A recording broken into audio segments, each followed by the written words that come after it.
Hello दोस्तों, welcome back. एक बार फिर से इस्तकबाल है आप तमाम लोगों का हमारे इस यूट्यूब चैनल के अंदर।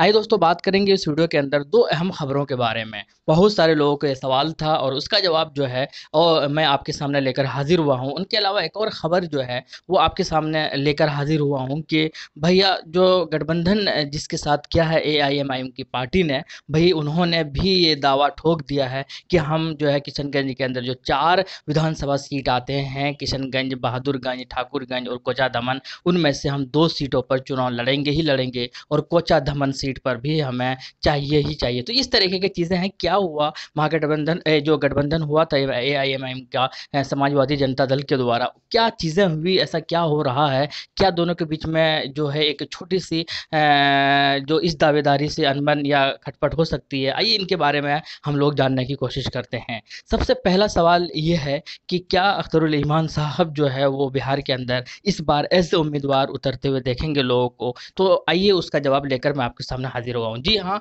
हालाँकि उनका जो जहाँ से वो पहले जीते हुए हैं 2 बार, एक बार जदयू से, एक बार जनता दल से, तो वो जो विधानसभा क्षेत्र आते हैं वो है कोचा धमन। जी हाँ, कोचा धमन से ही वो 2 बार जीते हुए हैं जनाब अख्तरुल ईमान साहब, और वो प्रदेश अध्यक्ष है AIMIM का। लेकिन बात करते हैं कि जब उनसे पूछा गया कि आप विधानसभा में आप अपना जो सीट है या अपना जो उम्मीदवार है आप उतर रहे हैं या नहीं, तो उनका जवाब था जी हाँ। और उन्होंने जब उनसे पूछा गया कि कोचा दमन से, तो उन्होंने कहा नहीं, कोचा दमन से मैं नहीं उतर रहा हूँ। उन्होंने सिरे से खारिज करते हुए ये बातें कही कि कोचा धमन विधानसभा से वो जो है एज ए उम्मीदवार अपना नाम डिक्लेयर नहीं कर रहे हैं। लेकिन पहले इनिशियली वो उनका ये मानना था कि वो इस बार जो है विधानसभा चुनाव नहीं लड़ेंगे, क्योंकि जो है वो एज ए MP यानी कि MP चुनाव के अंदर वो बेहतर तैयारी के साथ वो लोगों के सामने अपने आप को रिप्रेजेंट कर सके। लेकिन पार्टी का दबाव था, बहुत ज़्यादा लोगों की ये फरमाइश थी, रिक्वेस्ट था, और जो है वो फ़िलहाल जो है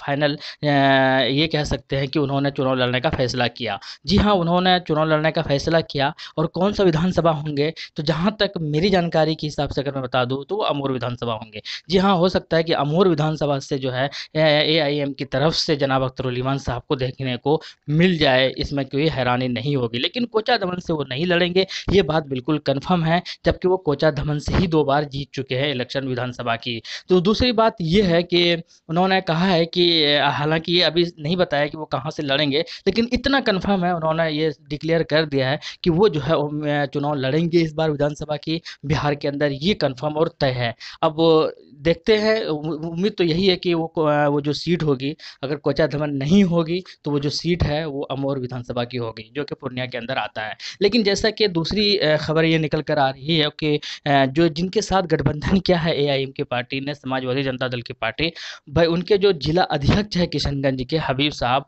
वो अब दावा ठोक रहे हैं। वो दावा क्या ठोक रहे हैं? वो दावा ठोक रहे हैं कि भैया हमने भी गठबंधन किया है और गठबंधन का कुछ तो फायदा होना चाहिए। अब देखो, किशनगंज ऐसा है, किशनगंज के अंदर 4 विधानसभा है, इनके अलावा पूर्णिया के 2, बैसी और अमोर, ये 6 विधानसभा ऐसा है ये सीमांचल के अंदर, जहाँ पर जीत जो है वो बिल्कुल पक्की से पक्की मानी जा रही है कि इन 6 विधानसभा पर AIM का परचम लहरेगा ही लहरेगा, ऐसा माना जा रहा है। और उनमें से स्पेशली 4 विधानसभा जो कि किशनगंज के अंदर आते हैं, ठाकुरगंज हो, बहादुरगंज हो, कोचा धमन हो, तो किशनगंज हो, तो ये जो 4 विधानसभा, ये ऐसी विधानसभा है जहाँ पर मुसलमानों की पॉपुलेशन बहुत ज़्यादा है और मुस्लिम वोटर से भी ज़्यादा है। और जब MP चुनाव हुआ था, जब अख्तरुल ईमान साहब लोकसभा चुनाव में उतरे थे, जब काउंटिंग हो रहा था, तो उनमें से 3 विधानसभा पर इन्होंने बढ़त बनाया हुआ था। तो ये बात तो तय है कि बहादुरगंज हो और जो ये किशनगंज है, यहाँ पर जो है AIM की जीत होगी। अब चूंकि जिनके साथ गठबंधन हुआ है उनको भी, वो भी तो अपना फायदे या नफा नुकसान के लिए ही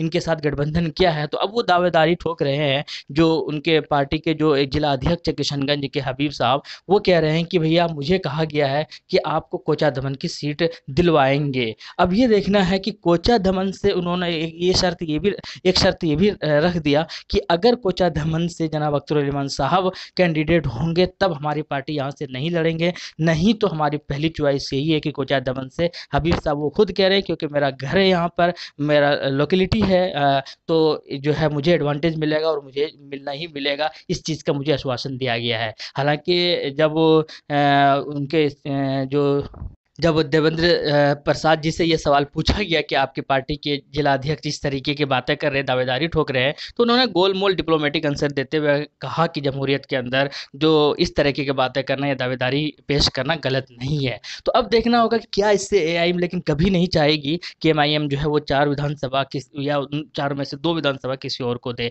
क्योंकि वहाँ पर जो है जीत एमआईएम की जो है वो लगभग पक्की ही मानी जा रही है। तो अब ये देखना होगा कि क्या इस तरीके की चीज़ों से एमआईएम बेहतर फ़ायदा होगा या एडवांटेज होगा, या फिर जो है थोड़ा-सा कहीं न कहीं सैक्रिफाइसेस करना पड़ेगा और इसके ऊपर तैयार होगी। ख़ैर ये सब आला कमान का जैसा ही हुक्म होगा, जैसे ही असदुद्दीन ओवैसी चाहेंगे, जो भी उनका फ़ैसला होगा तो शायद वो डिसीज़न उन्हीं के बेसिस पर लिया जाएगा। लेकिन कुल मिलाकर एआईएम के सपोर्टर ये कभी नहीं चाहेगा कि किशनगंज के जो 2 विधानसभा है वो सीट जो है वो समाजवादी जनता दल को दे दिया जाए, भले ही गठबंधन क्यों ना हो। तो अब ये देखना होगा कि देंगे या नहीं देंगे, ये तो ख़ैर पता चल ही जाएगा। लेकिन इतना है जिस तरीके से उनका स्टेटमेंट था, ये बात तो तय है कि वो लोग भी आपस में ये रणनीति बना रहे हैं और कहीं न कहीं 4 में से 2 जो है वो लोग भी डिमांड करके ही रहेंगे। अब ये देखना होगा कि क्या एआईएम पार्टी एग्री हो जाते हैं, दे देते हैं, या फिर जो है शायद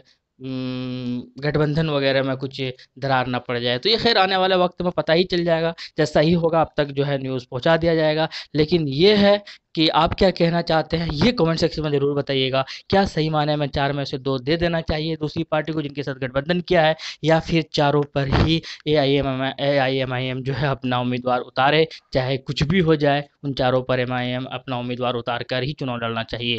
आपका कमेंट हमारे लिए इम्पोर्टेंट है, महत्वपूर्ण है। कमेंट में अपना राय ज़रूर दें। मिलते हैं नेक्स्ट वीडियो में। Thank you. जय हिंद। Love you.